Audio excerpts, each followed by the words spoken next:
Como é bom termos momentos dedicados à oração em grupo. Como é bom poder pedir, poder principalmente agradecer ao nosso Deus. Nesse momento, assim como você está, eu gostaria de orar com você. Oremos. Bom Pai que estás nos céus, obrigado, Senhor, mais uma vez, porque estamos diante de Ti em oração. Obrigado, Senhor, porque de uma forma muito especial o Senhor nos conduziu, o Senhor nos trouxe até a Tua casa e estamos aqui, de coração aberto, de ouvidos atentos. Fala conosco, Senhor. Diz-nos o que Tu queres que nós entendamos na nossa vida. Diz-nos o que Tu queres que nós façamos da nossa vida. Somos Teus, toma-nos, usa-nos. Dá-nos o Teu amor e o Teu carinho. Te pedimos isso em nome de Jesus. Amém. Uma boa noite. Que prazer estar com você nesta quarta-feira. Nessa noite, eu represento, aqui se você reparar, eu tenho uma camiseta bonita, eu quero representar nessa noite os jovens da igreja do Iguatemi. Através dessa mensagem que vamos compartilhar juntos, eu quero estar primeiramente representando os nossos jovens. Olha que bonito aqui esse nosso totem, né, que é a nossa marca, o iJovem. Você que não conhece o iJovem, olha, não sabe o que está perdendo na sua vida. Para você que tem interesse em conhecer os jovens dessa igreja, para você que quer saber quem é esse pessoal, você tem dois meios rápidos de conhecê-los. Um deles é através do Facebook, a página JA Iguatemi. O outro é estando aqui às 9 horas da manhã de sábado, no segundo andar, você tem lá a Sala iJovem e lá nós temos um programa totalmente diferenciado para você que quer se integrar com uma turma do bem, uma turma muito legal, muito divertida. Venha, converse com qualquer um que esteja com uma camisetinha dessas ou então que esteja ali nessa sala às 9 horas, na sala dos jovens. Todos os sábados nós estamos aqui. Você é mais do que nosso convidado, você já é de casa. Eu estava olhando um livro esses dias, né, folheando, porque eu gosto bastante de folhear antes de ler qualquer livro. Eu me deparei com uma fábula, uma historinha que eu quero dividir com vocês nessa noite. É a história do fabricante de lápis. Dizem que um homem tinha uma fábrica de lápis e ele então fabricou lá o seu lápis e quando aquele lápis ficou pronto, ele conversou com o seu lápis. Porque ele entendeu que ele não podia liberar aquele produto que ele fez com tanto amor, com tanto carinho, sem instruir ele de como ele deve lidar com a vida, com as pessoas, com o seu trabalho, já que um lápis ele tem um trabalho, né? Você usa o lápis, você no seu dia a dia escreve bastante com ele e tal. Então aquele dono daquela fábrica de lápis falou: eu vou instruir você com 5 regras que você deve cumprir durante toda a sua vida para ser um bom lápis, para ser um lápis direito, ora. Já que fui eu que fabriquei você, eu quero que você seja o melhor lápis do mundo. Então aqui estão as 5 regras, os 5 conselhos que eu vou te dar para te seguir. Conselho número 1, você será capaz de fazer grandes coisas, mas só se você se permitir ser conduzido pela mão de alguém. Então permita-se ser conduzido pela mão de alguém que você confie. Conselho número 2. Você enfrentará dolorosas experiências ao longo do tempo. Se você é um lápis e já foi apontado, você vai entender que experiência é essa. Mas você vai precisar dela para se tornar um lápis melhor. Então passe por essas experiências. Aguente firme, porque ela vai melhorar você. Conselho número 3. Você será capaz de corrigir eventuais erros que você possa cometer. Fique atento para corrigi-los. Conselho número 4. A parte mais importante de você será o que você tem por dentro, não sua estética. O grafite é o mais importante em você, que é um lápis. E por fim, o número 5, que é o que eu quero me atentar nessa noite. Ele diz assim: tenha muita responsabilidade, pois em cada superfície que você passar, deixará a sua marca. responsabilidade.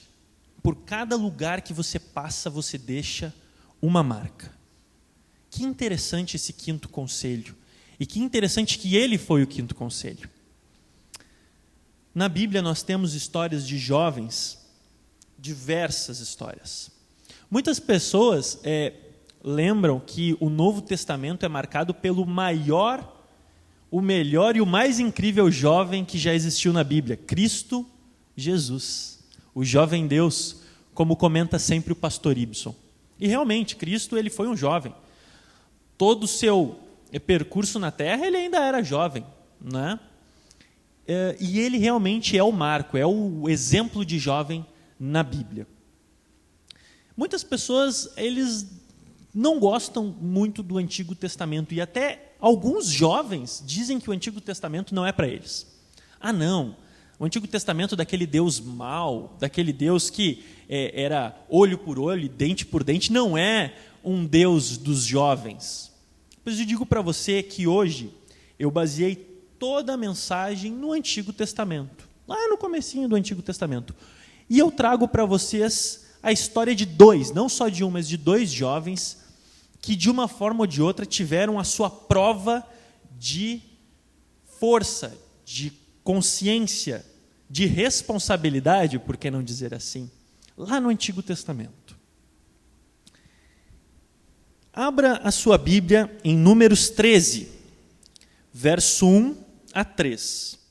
Quero convidar a você a entender essa história e aonde os nossos dois jovens se encaixam nela. Números 13, 1 a 3. Verso 1 diz assim: E falou o Senhor a Moisés, dizendo, verso 2, envia homens que espiem a terra de Canaã, que eu hei de dar aos filhos de Israel. De cada tribo de seus pais enviareis um homem, sendo cada um príncipe entre eles. Quero parar aqui rapidamente a leitura, no verso 2. Ora, vocês conhecem a história dos 12 espias, e essa é a história que estamos lendo.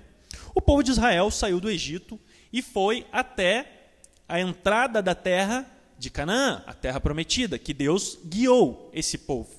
Chegando lá, chegando lá, Deus falou, olha, não vamos entrar de qualquer jeito, vamos dar uma olhada para ver se está tudo certo, se a gente tem, como é que a gente vai fazer nossas estratégias para tomar a terra que eu prometi para vocês. Então, Moisés, tu faz o seguinte, tu vai chamar 12 príncipes, entende-se como líderes.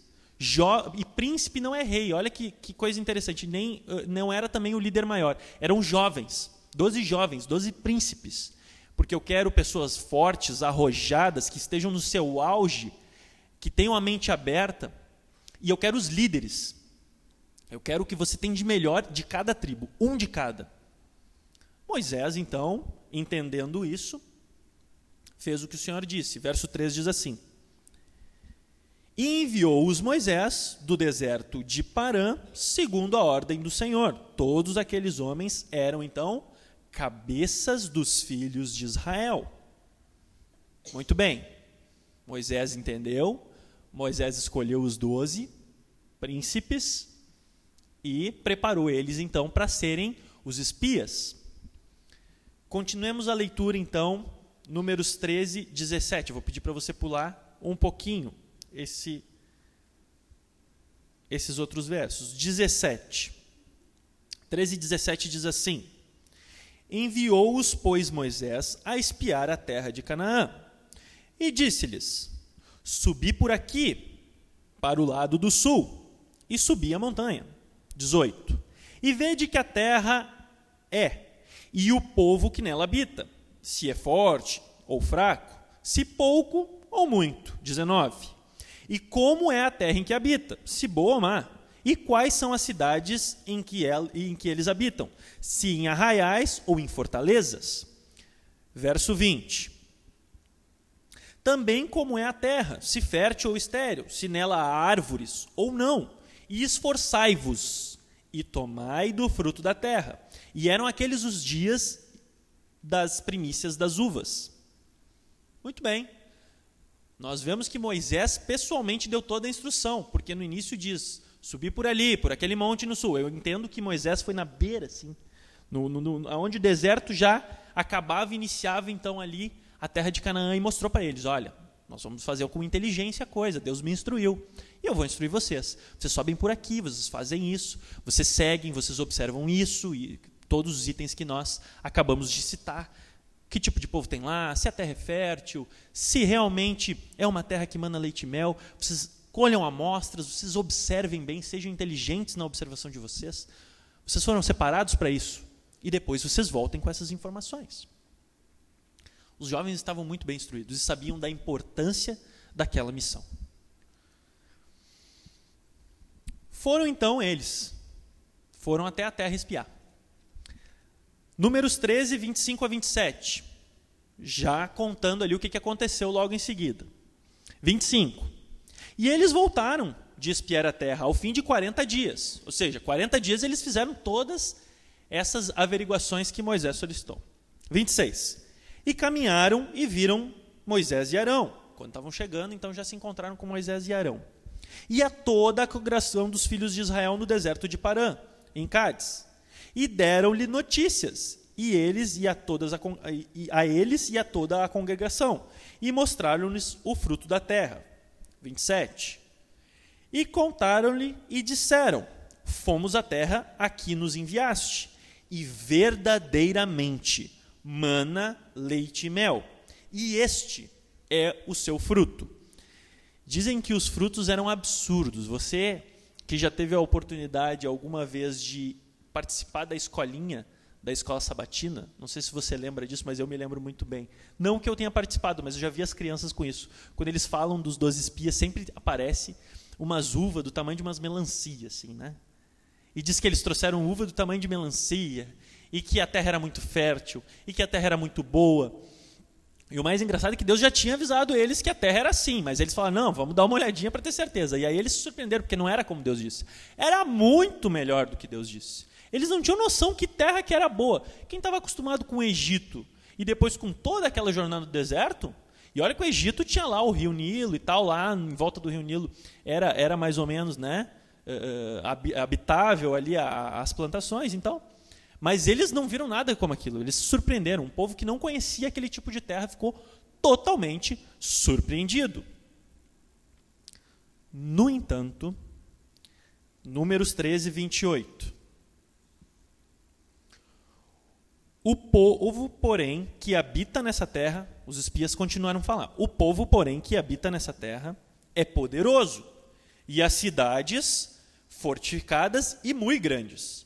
E também ali vimos os filhos de Enaque. Filhos de Enaque eram os homens filhos dos gigantes, então eram homens de grande estatura, homens de acima de 2 metros de altura. Um povo forte, um povo que vivia numa terra fértil, era um povo forte, era um povo bem alimentado. Cidades fortificadas, logo, se as cidades eram fortificadas, se fortificaram porque passaram por um período onde eles tiveram que se militarizar para os padrões da época. Eram cidades que se prepararam para se defender, eram cidades que estavam acostumadas com guerra, com defesa, com ataque. Arão, Moisés e toda a congregação ouviram isso. Números 14, verso 1 e 2. Então toda a congregação levantou a sua voz, e o povo chorou naquela noite. 2. E todos os filhos de Israel murmuraram contra Moisés e contra Arão. E toda a congregação lhes disse, e preste atenção no que eles disseram, quem dera tivéssemos morrido na terra do Egito, ou mesmo neste deserto. Eu não contei, mas essa frase deve ter sido dita umas 10 vezes na Bíblia pelo povo de Israel, em vários momentos do Êxodo. Aquele povo adorava dizer isso. Aquele povo adorava dizer, não, agora que tu nos tirou do Egito, a gente vai morrer aqui nesse deserto. Não, lá no Egito a gente tinha comida à vontade, aqui nem carne tem. Não, tu nos tirou do povo, lá do Egito, todo o teu povo aqui, para matar a gente de sede no deserto. O povo de Israel adorava esse negócio de dizer que, olha, tá ruim o negócio aqui, o Egito era muito melhor. E Deus sempre ouvia aquilo e sempre dava um jeito de entender o que o povo estava dizendo, de separar os bons dos maus. Deus sempre controlava o povo ali para que o povo entendesse, compreendesse. Deus sempre era paciente com o povo e assim foi. No entanto, daqueles 12 espias, uns 10 deles começaram a falar, é verdade, muito difícil mesmo, vocês veem lá a terra fortificada, é complicado aquilo lá, não dava nem para escalar, e a gente não... O que eu vou fazer? Vou pegar minha enxada? Eu nem sou guerreiro, cara. Vou pegar minha enxada e vou tentar acertar onde? Na canela do gigante? Não tem como. Mas dos 12, 2 deles se destacaram e disseram assim, Números 14, 6. E Josué, filho de Num, e Calebe, filho de Jefoné, dos que espiaram a terra, rasgaram suas vestes e falaram a toda a congregação dos filhos de Israel, verso 7, dizendo, a terra pela qual passamos a espiar é terra muito boa. 8. Se o Senhor se agradar de nós, então nos porá nesta terra e nos dá-la-á, terra que mana leite e mel. 9. Tão somente não sejais rebeldes contra o Senhor, e não temais o povo desta terra, porquanto são eles nosso pão, retirou-se deles o seu amparo, e o Senhor é conosco, não os temais. 2 jovens, a congregação do povo de Israel, mais de 1 milhão de pessoas, os 2 líderes, Moisés e Arão. Nesse momento que começaram a falar que era muito difícil entrar na terra, a cara de Moisés estava assim. A cara de Arão estava para o outro lado, estava assim. Porque eles estavam ouvindo a história dos espias. Quando esses 2 falaram, Moisés fez assim. E o povo, sabe o que fez? O povo começou a catar pedra, catar coisa e falar, olha aqui, quem é esses 2 irresponsáveis aí? Eles estão loucos? Eles não ouviram aqui que os outros 10 falaram que é gigante lá? Mas olha aqui, ó, vamos apedrejar esses caras. Vamos pegar e dar um fim nesses caras, que esses caras são malucos. Eles são jovens, né? Eles não têm filho para se preocupar se vai ser órfão, se eu morrer na guerra. Eles não estão preocupados com o pai dele que pode morrer na guerra. Eles não estão preocupados que o povo pode ser dizimado. Esses caras são os irresponsáveis falar isso aqui na frente do povo. Vem com essa historinha que dá. Olha aqui, ó, vocês 2, olha, nós vamos acabar com vocês. O povo queria acabar com eles, com aquele absurdo que foi falado. Essa aqui foi uma das primeiras ações desses 2 jovens registradas na Bíblia, logo depois de espiar a terra. No entanto, ambos, os 2, jovens de valor, príncipes da casa de Israel, que foram escolhidos a dedo, foram menosprezados pelo seu próprio povo, a quem eles dedicaram e se arriscaram indo espiar uma terra de gigantes. Eles foram hostilizados. Foram chamados de irresponsáveis. No entanto, o destino desses 2 jovens era um total contraste daquilo que o povo acreditava que eles eram. De irresponsáveis, esses são 2 jovens que, com certeza, a sua história aponta como responsáveis pela conquista da terra prometida. 2 jovens que, nas mãos de Deus, foram moldados e transformados como símbolo de liderança, dedicação, abnegação e, principalmente, responsabilidade para com os planos divinos. E o começo dessa jornada foi o Senhor mesmo que garantiu. Quando a coisa começou a ficar estranha lá no meio do povo de Israel, e eles queriam pegar aqueles 2 que falaram aquilo e dar um fim neles, eis que o Senhor fala. Números 14, 22 e 23 diz assim, o Senhor falando, e que todos os homens que viram a minha glória e os meus sinais que fiz no Egito e no deserto, e me tentaram estas 10 vezes, e não obedeceram a minha voz. 23. Não verão a terra de que a seus pais jurei, e nenhum daqueles que me provocaram haverá. E aqui começa 40 anos do povo de Israel. 40 anos dando voltas no deserto. Por que eles ficaram 40 anos dando volta no deserto? Para dar tempo de todos aqueles que não acreditaram na terra não verem a terra, porque morreram no deserto. Os filhos deles, que nasceram e que não tinham culpa, viram a terra. Tiveram a oportunidade de escolher se iam lutar pela terra ou não 40 anos depois. Mas aquele povo que murmurou mais uma vez contra Deus, aquele povo que julgou como irresponsabilidade aqueles 2 jovens de Deus, aquele povo não viu a terra. Aquele povo morreu no deserto. Verso 30 diz assim, porque aqueles 2 estavam no meio daquele povo, e Deus quis deixar bem clara a separação. Números 14 e 30. Não entrareis na terra pela qual levantei a minha mão, que vos faria habitar nela, salvo Calebe, filho de Jefoné, e Josué, filho de Num. E com essa promessa, o povo de Israel começou então a sua jornada. E pagou pelo seu medo e falta de fé no Deus vivo. Josué, se nós formos agora fazer uma breve avaliação da sua vida, tornou-se nada mais, nada menos, nesses 40 primeiros anos, que o braço direito de Moisés. Um líder nato, um príncipe da casa de Israel, um jovem que desafiou a lógica, porque acreditava num Deus. Um jovem que por 40 anos foi moldado e preparado para assumir a sua responsabilidade como líder de um povo que assumiu a terra prometida por Deus. Josué foi o líder de batalhas. Josué foi o líder espiritual do povo depois que Moisés se foi. Porque nem Moisés entrou na terra prometida.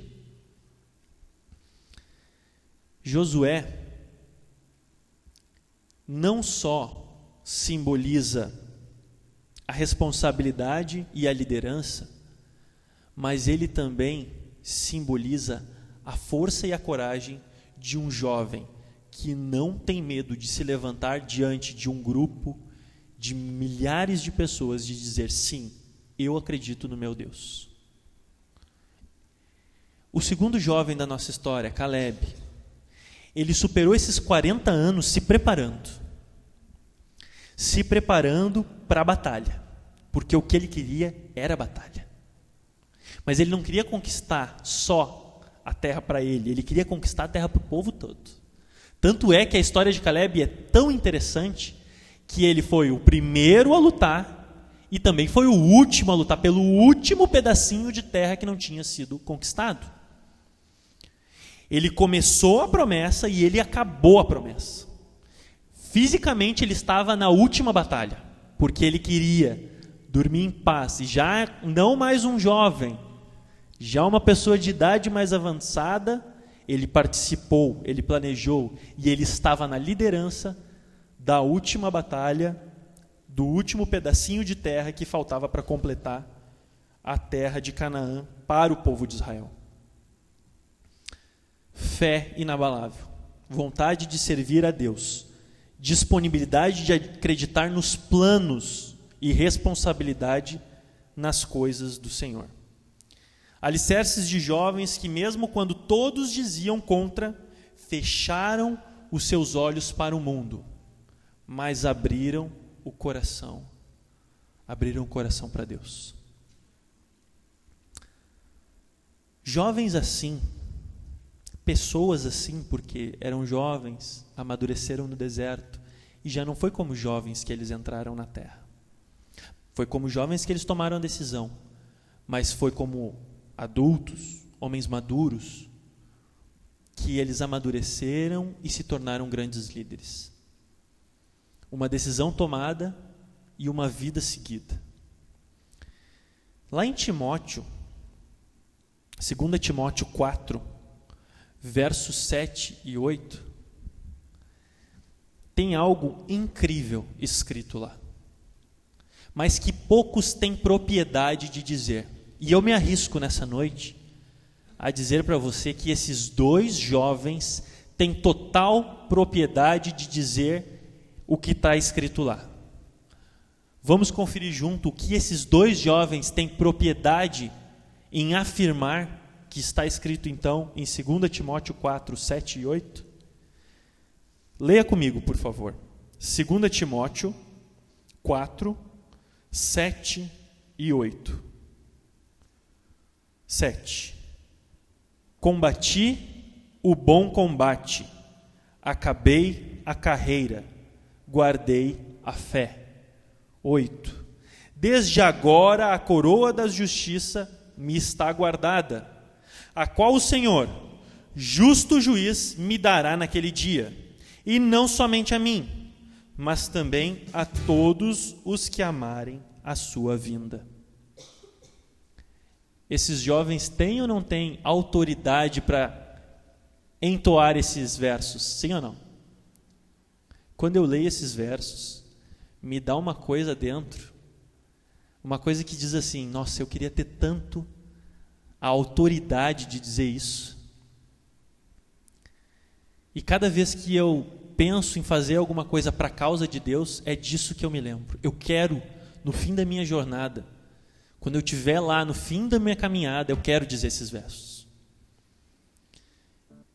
Nessa noite, eu convido você a refletir a tudo isso que Deus nos dá como responsabilidade. Nós sabemos, entregar uma vida a Ele, estar de acordo com seus princípios e principalmente assumir as missões que Ele nos dá, abrir os nossos ouvidos para ouvir as missões que Ele nos dá. As missões que Ele nos dá são muito difíceis, mas eu aposto que você ainda não enfrentou uma missão em que mais de 1,5 milhão de pessoas estivesse contra você, e você lá em pé sozinho falasse: não, eu sou a favor. E aquele 1 milhão em volta de você dizendo: o quê? Você é a favor? Mas olha, apedreja esse cara. Eu acho que você ainda não teve nenhuma missão dada por Deus desse nível. Mas eu vou dizer uma coisa para você: se por acaso você teve algo parecido ou maior, amém por isso. Porque pessoas assim são preparadas por Deus posteriormente, se pedirem que Ele os tome e os transforme. Jovens que dedicaram a sua vida a uma causa de viver pela justiça de Deus. A Juliana, ela vai cantar um hino que fala sobre se entregar, estar em contato com Deus. Que nós possamos nesse momento refletir e entender, abrir o nosso coração e os nossos ouvidos para saber o que Deus quer da minha e da sua vida.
Pai, por muitas vezes eu vivi sem o Senhor. Eu corri como criança que não quer ser controlada. Pai, por muitos dias eu andei sem teu amor. Eu achava que podia controlar a caminhada. Só agora posso ver que eu larguei de tua mão. Não sou nada, não sou herói, sou apenas um pequeno grão. Eu só queria te dizer que eu te aceito sim. Eu venho a ti sem nada, só trago a minha intenção. Transforma, eu peço, a minha vida numa nova canção. Eu quero ouvir teu dedilhar nas cordas do meu coração.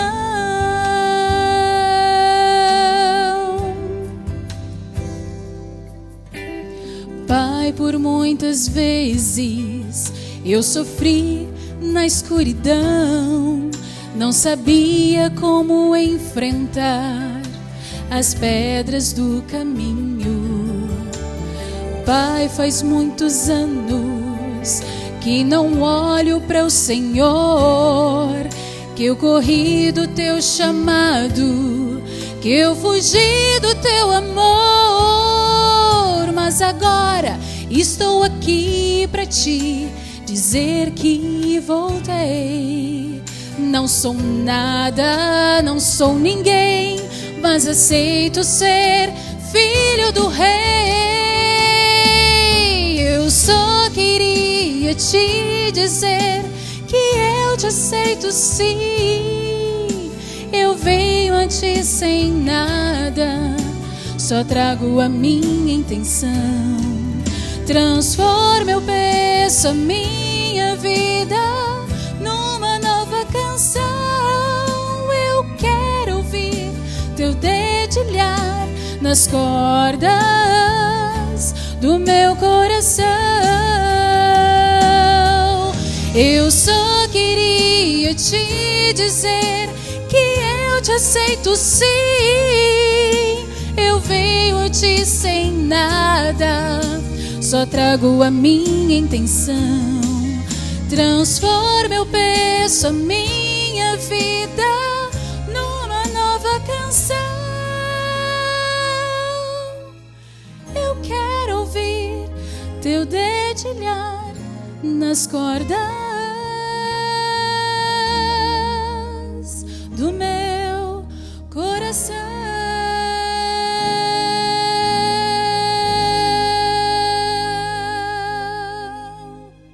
Amém. Amém. Convido você a ficar em pé nesse momento. Vamos orar e agradecer a Deus por esses momentos juntos que passamos com Ele. Bom Pai que estás nos céus, obrigado, Senhor, porque mais uma vez estivemos do Teu lado, podendo partilhar diretamente uma mensagem que o Senhor nos deu através da Tua palavra, a Bíblia. Obrigado, Senhor, porque o Senhor nos chama. Obrigado, Senhor, porque o Senhor nos quer ao seu lado. O Senhor nos quer para fazermos obras que nem nós entendemos ou achamos que somos merecedores. Mas obrigado, porque o Senhor nos faz capazes. Senhor, nessa noite te pedimos humildemente que o Senhor nos dê a compreensão e que o Senhor nos dê a audição para escutar a Tua voz, para entender os Teus planos e para poder estarmos dispostos a dizer sim, eis-me aqui, Senhor, quando o Senhor nos chama. Esteja conosco, Senhor, dá-nos uma boa noite, guarda-nos e protege-nos. Te pedimos isso em nome de Jesus. Amém.